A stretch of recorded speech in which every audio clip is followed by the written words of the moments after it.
there's Ottawa, 1941. Here we have the War Memorial. The War Memorial. 1939 it actually opened. It was supposed to be a war memorial for the First World War. But it took, I've told you the rule that everything takes twice as long and costs twice as much. And if 2 levels of government are involved, it takes 4 times as long and takes 4 times as much. If 3 levels of government are involved, there's 16, which is Libretton Flats. But this is rush hour in Ottawa, 1941. We're at war. The War Memorial, as I say, on top are victory and peace. The 2 angels that are on top of it, and then there's a bunch of men dragging a cannon through the middle of it.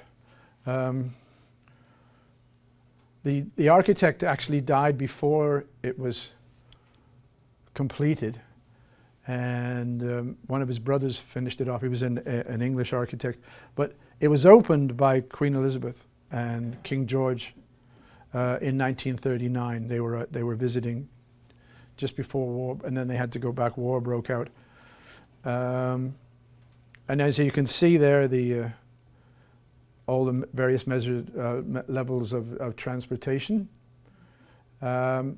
This seems to be blocked off, this little section here. I'm not quite sure why. Of course, are they opening Wellington today? Yes. They opened it yesterday. I think there's bike paths now as well, isn't there? Yeah. Looks like we're looking at the window of the bay. You can't quite see, was the Daily building there? No, I have a picture of the Daily building later on. But it does look like, or are we in the Chateau Laurier? No, I think it's the bay. Actually, it might be.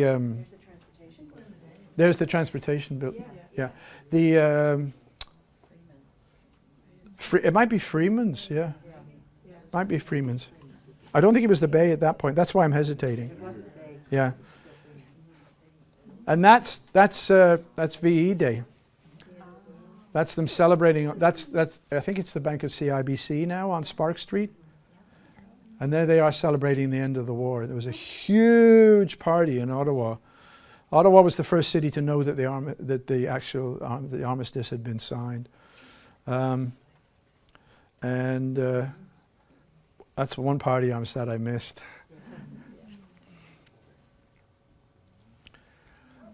Just a little bit here about Ottawa as a film center, which is we do have a film office. It's a struggling thing, but this is called The Happy Time. It's a movie made entirely in Ottawa. I can't find it on YouTube, unfortunately, but it's entirely set in Ottawa. It's about a young boy growing up in Ottawa. I don't know if anybody recognizes this gentleman. It's Louis Jourdain.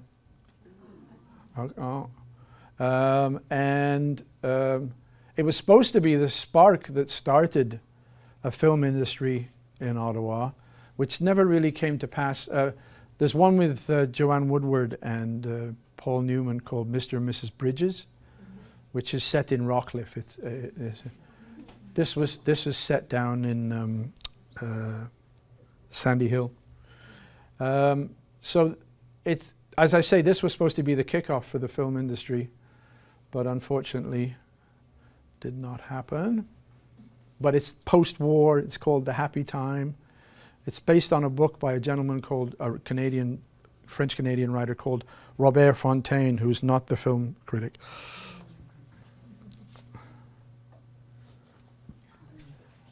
And there is Karsh. There is Karsh. Very young, yeah. Armenian, comes over,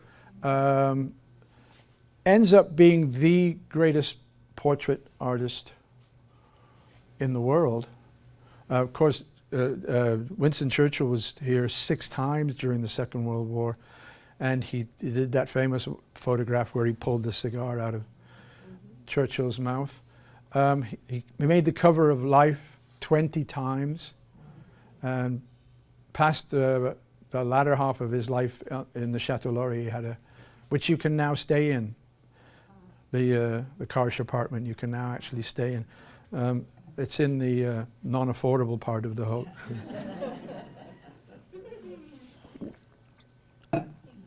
So this film and this photography, as the city gets older, but this gentleman put Ottawa on the map worldwide, I think, definitely in the world of photography.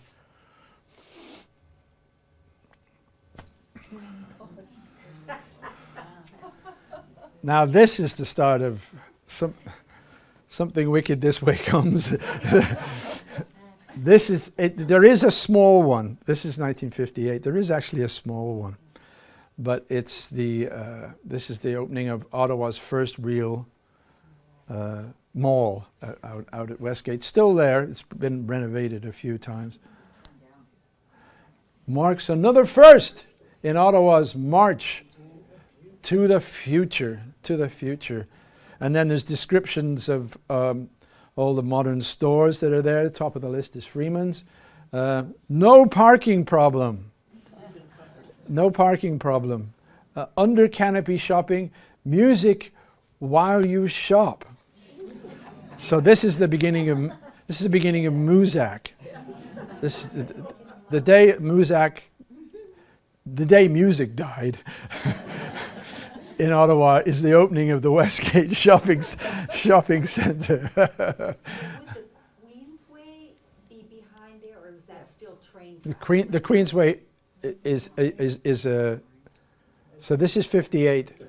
55. Sorry, this is 55. Thank you, Ben. This is 55. I should remember. It's the year my brother was born. I was trying to remember that. 1955. The Queensway hasn't got going yet. We will see it, but the Queensway has not quite got going yet.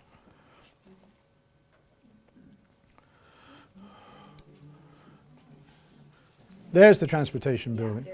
There's that's and that's on these two floors is where the town hall was. And then here is, rest in peace, the Daily building. The Daily building, yeah, which was. That was quite the saga. It opened as Lindsay's department store. And it was the first building in Ottawa that had an elevator, an Otis elevator. 1909, I think, the Daily building. I think I'm right. And then eventually it was taken over by government. And then eventually they did that thing where if you leave it long enough, you can declare it unsafe. And then the plans went in, of course, for... There was quite a movement. Jean Piggott was the head of the NCC at the time. And there was quite a movement to have a little park there, of which I was a member. A bunch of us went and held hands around it. And I sang one of my songs. And... I can't claim victory on that. And of course, eventually it was knocked down and it became 700 Sussex, or the prison for rich people, as I call it. The sign, the upright sign, Tamblin, is it Tamblin? Yes, it says Tamblin, yes, Tamblin's, yeah, where the bay is. Yeah. Yeah, Tamblin's store was there, yeah. That, Still the old flag. yeah. And still the old flag, yeah. Rideau Street then is... See, that's my kind of Ottawa, you know. I remember going down here when I was maybe 5 or 6.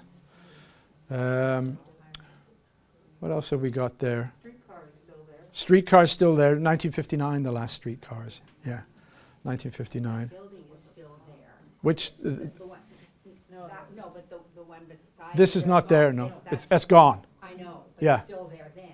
Still there then, yeah.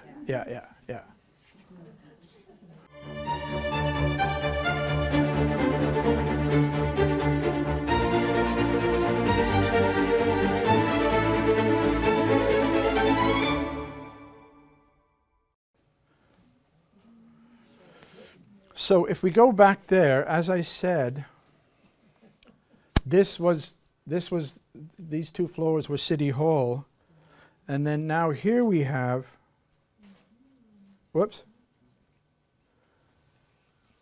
The lady in the middle is Charlotte Whitten. She is opening, she's turning the first sod over, and this is, I'm laughing because Charlotte was not particularly good with men, particularly men telling her what to do. She had a long-time partner, a lady called Greer, but she was particularly with men. I think she walked out of more council meetings that she stayed through. Very forceful, a champion of affordable housing, by the way. During her tenure, which is 51 to 55, 50 to 54, and 60 to 64, she had 800 affordable housing units built in Ottawa. Terrific hockey player, by the way. Terrific hockey player. But here she's I'm laughing because she's turning the sod, which is, there was a few sods that she turned during during her career. Famous for the remark that in order to succeed, women have to work twice as hard as men, which fortunately is not hard to do. And then she's standing next to the Lord Mayor of London, and they're both wearing their ceremonial chains. And he thinks, okay, I'm going to make a joke here, the Lord Mayor of London. It's a very Lord Mayor of London joke. He says, Miss Whitten, if I pull on your chain, will you blush? And she said, well, if I pull on yours, will you flush?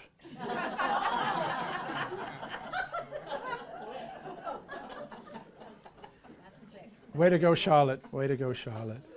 Yeah. Later continued to serve Ottawa as an older person. She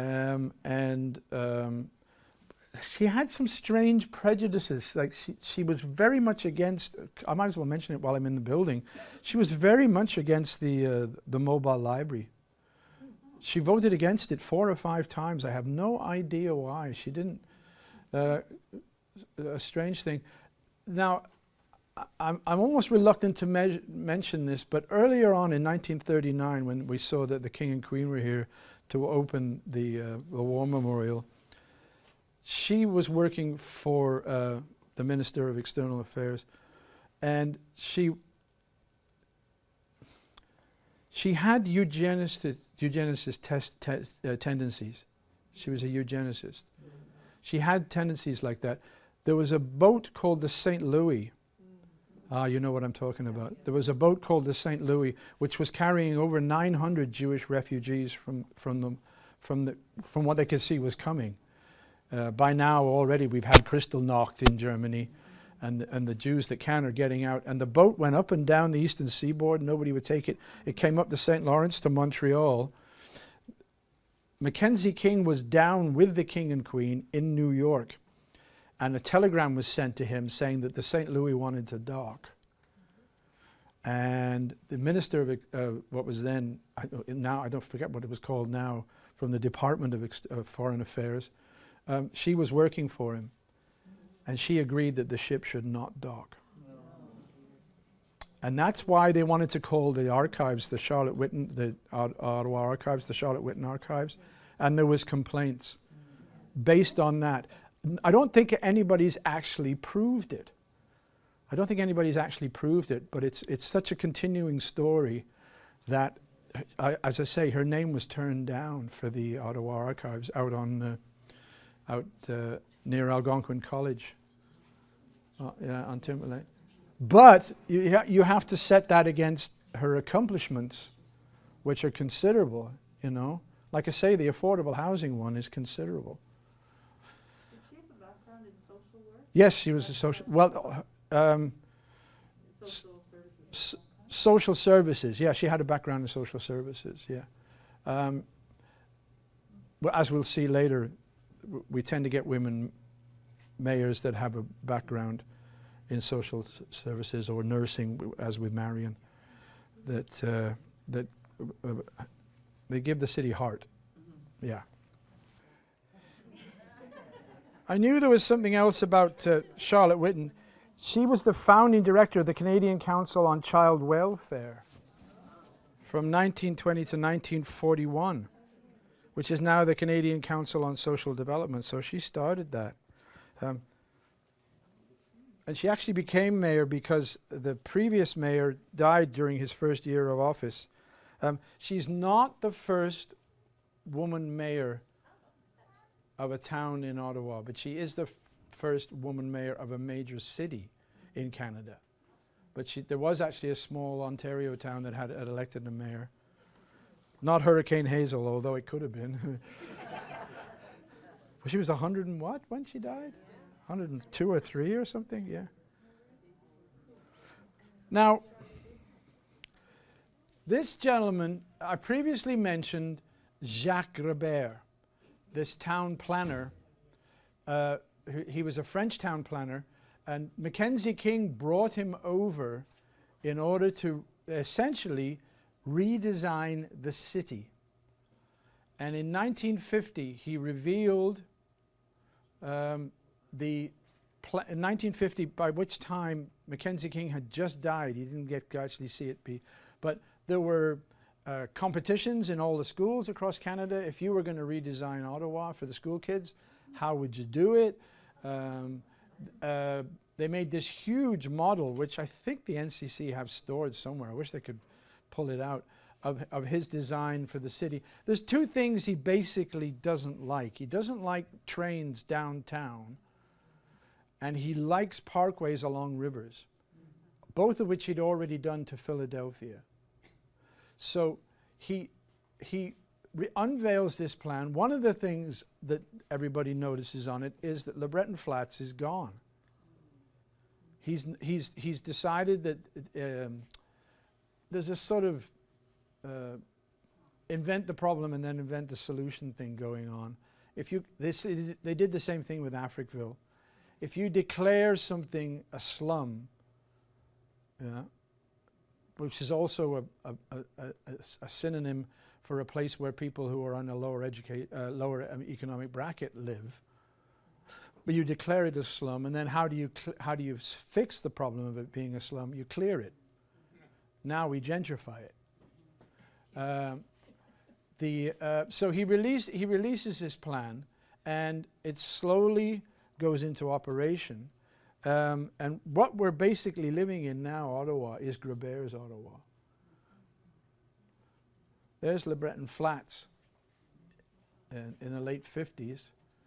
There's that tower, the Eddie Tower I was talking about. These are coal yards.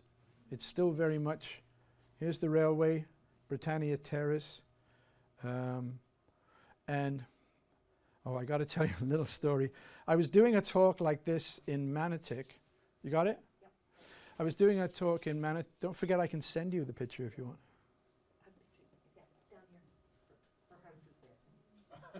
Oh, okay, yeah. I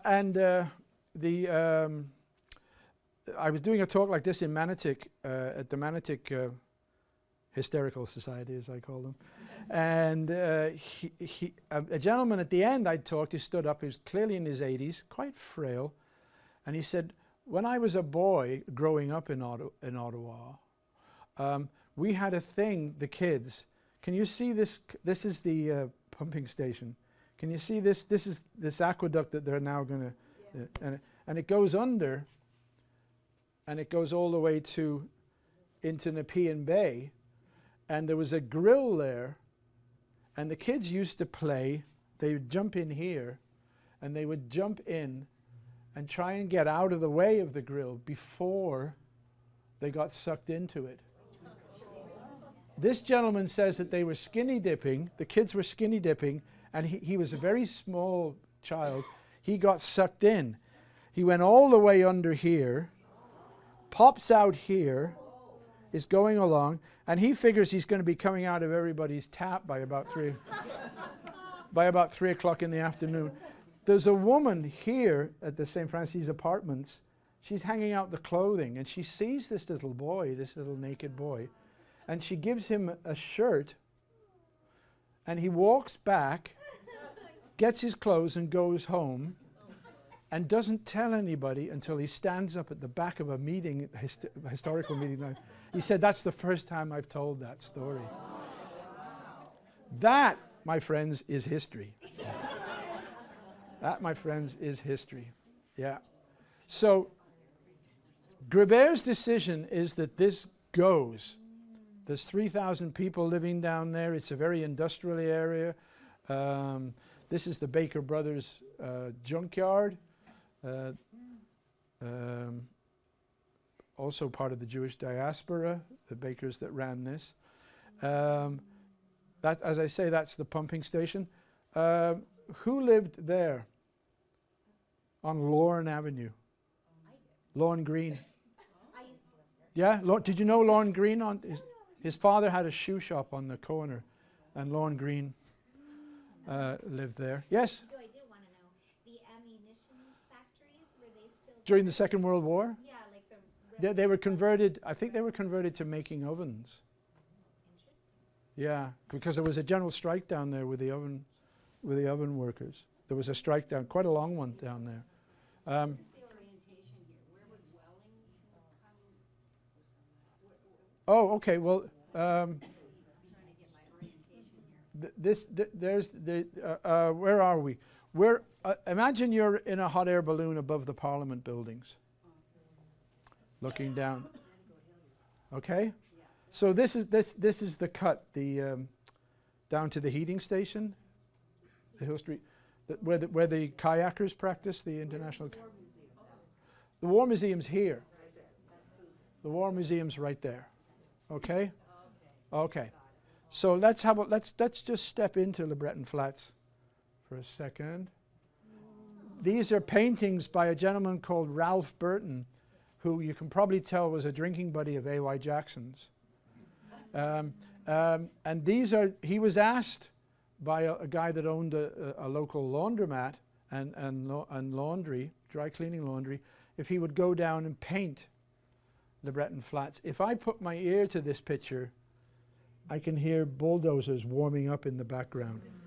This is 64, 65, which is when Le Breton Flats came down. But so you're looking at the neighborhood just before. It's interesting that he does it. There's no shadows, and there's also no straight lines. You know, I really like these. The city actually owns them, and they travel around. They end up on hospital wards or what have you. There's 23 of them. So we're looking into the neighborhood just before it comes down. And then over the winter of 64, 65, Le Breton Flats comes down, and the saga begins of what to do with it. And as I said, there was the region, the feds, Ottawa City itself, and the province, all involved in deciding what happened here. And there were all sorts of various land swap, ridiculous things. The city controlled the sidewalks, but the region controlled the roads. Things like that. So they had to do a whole bunch of land swaps and all that stuff. And then eventually, over the winter of 64, 65, Cohen and Cohen, the Happy Wreckers, as they call themselves, took it down. And the last one to come down was the Duke House, which was a famous bar. And on the last St. Patrick's Day there was a huge party. A lot of the people that lived down there were Irish or Roman Catholic.